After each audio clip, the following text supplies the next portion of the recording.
L'utopie est à l'horizon, elle s'en éloigne de 2. Je fais 10 pas de plus et elle s'éloigne de 10 pas. Peu importe la distance, aussi loin que j'aille, je peux jamais l'atteindre. Alors quelle est la raison d'être de l'utopie? Elle a pour signification de nous faire avancer. Eduardo Galeano. Nous vivons dans un monde de guerre, de criminalité et de corruption perpétuelle.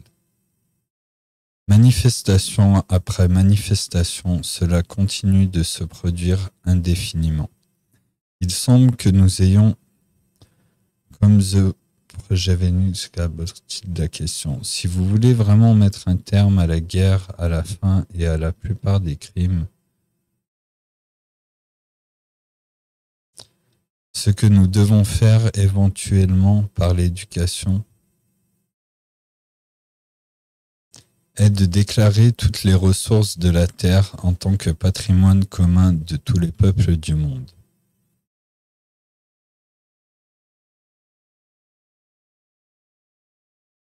Je vois cela comme le seul moyen, donc c'est ce que nous devons nous efforcer d'atteindre. Je ne dis pas que ce peut être accompli d'un seul coup, c'est un long processus d'éducation. Pourquoi proposez-vous un changement aussi radical? Eh bien, je voudrais voir la fin de la guerre, de la pauvreté, des souffrances humaines inutiles. Et je ne peux pas le voir au sein d'un système monétaire. Je vois une répétition constante de la même série d'événements, guerre, pauvreté, récession.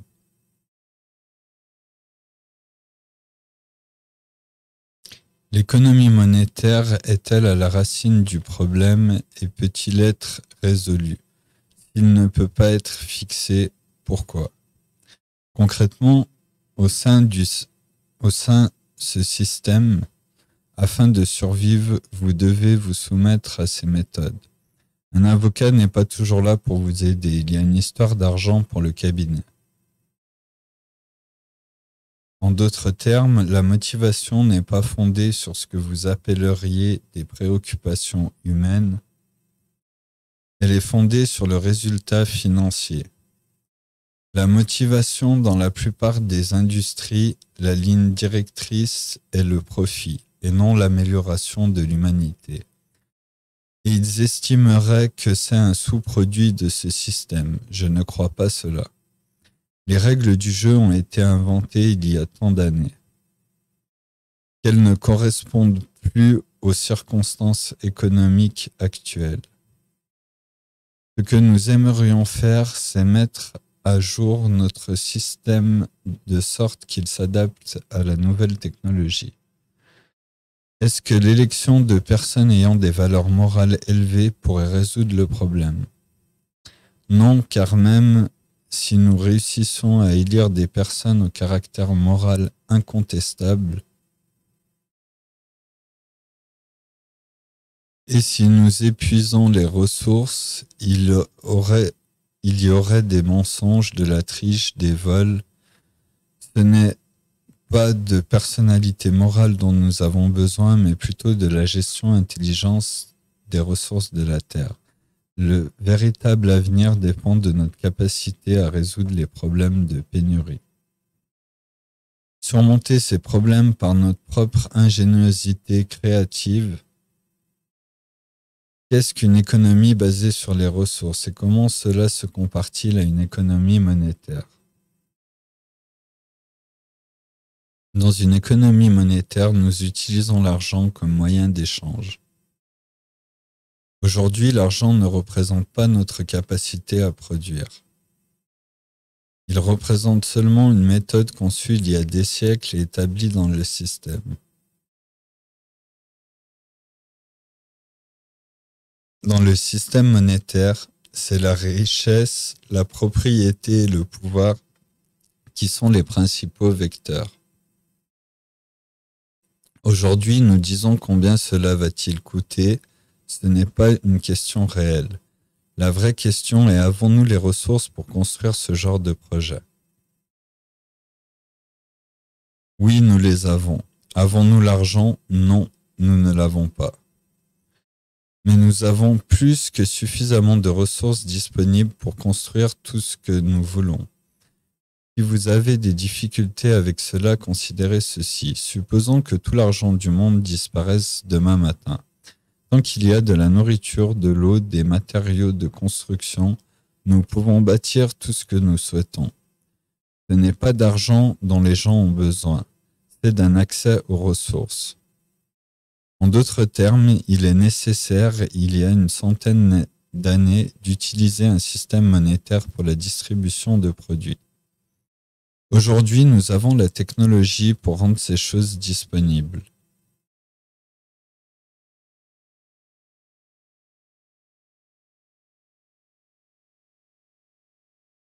Un système économique basé sur les ressources n'utilise pas la monnaie, le troc, le commerce ou tout autre. Il est basé sur l'idée d'une culture qui s'adapte à la capacité de charge des ressources de la planète. Tout autre système alternatif ne fonctionnera pas. C'est comme envoyer des gens sur la Lune sans eau, sans nourriture, en opérant sur la supposition que la Lune pourvoira.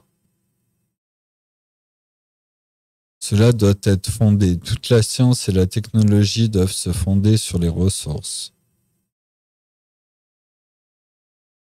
Sans ressources, quelle que soit la planification que vous faites, si vous n'en avez pas les ressources, ce sera obsolète.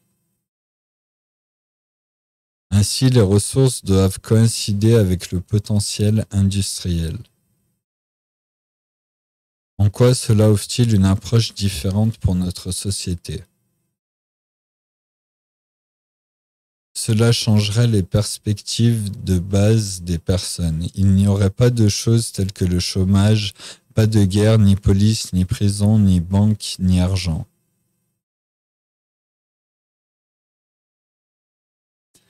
Mais les gens auraient accès à de nouveaux logements, à l'éducation, aux soins médicaux.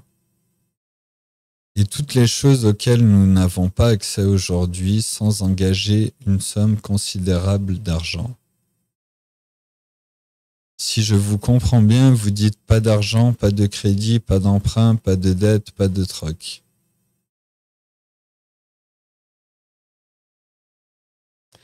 Où est la motivation? Pas de guerre, pas de dispute territoriale, une réduction de la criminalité de l'ordre de 90%. La fin de la peur de privation économique ou de perte de votre maison.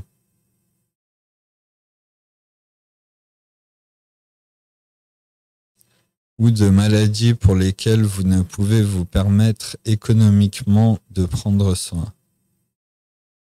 Tout cela prendrait fin. Si ce n'est pas une raison suffisamment motivante, je ne sais pas ce que c'est. Beaucoup de gens sont amenés à croire que l'argent est la force motrice qui génère la motivation. Il génère également la motivation à la corruption, au détournement de fonds, exigeant de prendre soin de votre beau-frère, aux pratiques déloyales, à la discrimination raciale. Oui, l'argent produit de la motivation, mais il produit également tous les autres facteurs qui sont généralement laissés de côté. Je dirais que les gens dont nous nous souvenons dans l'histoire ne sont pas les gens qui ont fait fortune ou ont fait beaucoup d'argent. Ce sont des personnes qui ont donné leur vie pour améliorer la vie d'autres sans devenir riches.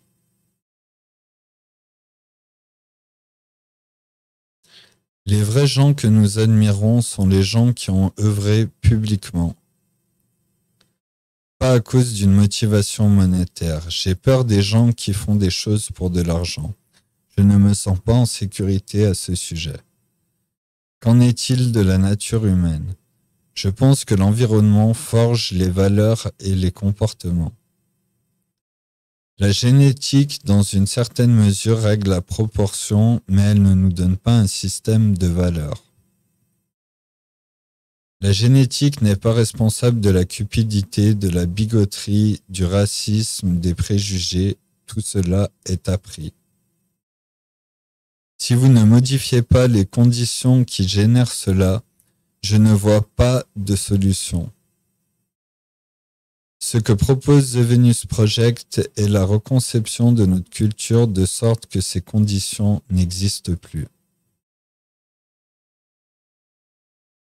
Qu'en est-il de la pénurie? Peut-elle être éliminée? Avons-nous suffisamment de ressources pour satisfaire la population grandissante dans le monde? Oui, aujourd'hui nous avons plus que suffisamment. Il est incontestablement prouvé que nous avons plus que suffisamment. C'est juste la façon dont nous gérons nos ressources qui génère beaucoup de déchets. Nous changeons l'aspect des voitures chaque année afin que les gens achètent des voitures neuves. Nous changeons la mode du printemps, de l'automne, de l'hiver, de sorte que vous achetiez des choses et soyez constamment impliqués dans l'achat. Donc, nous allons concevoir, innover et faire des nouveautés conçues pour ne pas s'user et ne pas tomber en panne. Que représente The Venus Project? Un monde qui travaille dans une direction. La gestion intelligente des ressources et l'amélioration du niveau de vie pour tous les peuples du monde. Où personne ne fait de profit et où le service est à tout le monde. Alors comment envisagez-vous la transition vers ce type de système? Si vous continuez à instaurer les machines et à remplacer les êtres humains, la majorité des gens à travers le monde n'auront pas le pouvoir d'achat pour acquérir des biens ou des services. Cela mettra fin à l'ancien système monétaire. Je verrai un effondrement économique comme le seul système qui puisse rassembler les gens et dire « Eh bien, je vois que les gens que j'ai élus au pouvoir politique ne sont pas assez compétents pour nous sortir de ce problème. »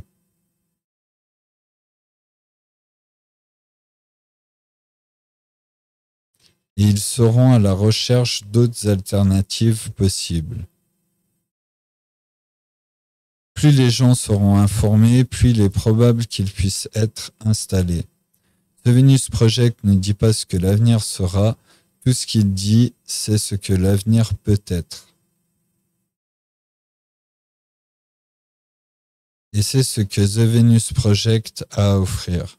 La méthodologie sur la façon d'atteindre un meilleur niveau de vie pour tous les peuples du monde. Sans la création d'uniformité ou de normalisation ou la soumission à une forme d'élite qui gère le gouvernement.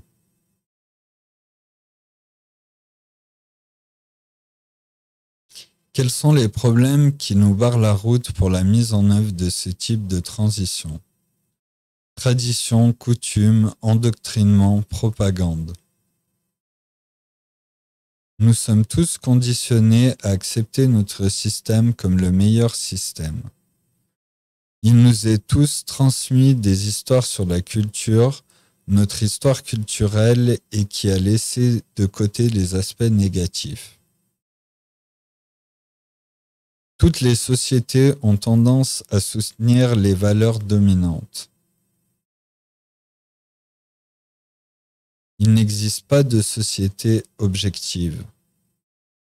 S'il y en avait, vous ne pourriez pas avoir des scientifiques allemands, des scientifiques américains, britanniques, néerlandais, français qui travaillent au service de leur gouvernement. La vraie science n'a aucune allégeance au gouvernement, elle a seulement allégeance à la méthodologie. Donc ce n'est pas une loyauté envers le système de Fresco ou la loyauté envers The Venus Project, je serai contre. Vous devez loyauté à la Terre et tous les gens qui y vivent.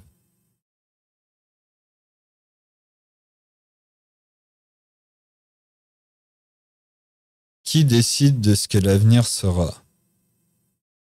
Je ne pense pas que quiconque ait à décider de ce que l'avenir sera, mais nous devons décider où nous voulons aller et dans quel genre de monde nous voulons vivre. Et avons-nous les moyens et les ressources pour construire un tel monde? La réponse à cela est oui, nous les avons. La capacité et les ressources pour construire un tel monde. Il n'existe aucun moyen pour vous de le faire de votre côté. Soit nous pensons globalement, soit individuellement, nous périssons.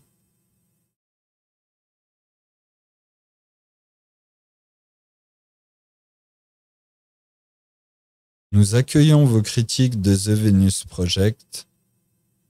Nous saluons la participation et les contributions de tout le monde.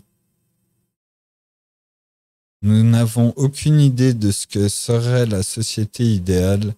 Nous n'entretenons pas ce genre de vision telle que l'utopie.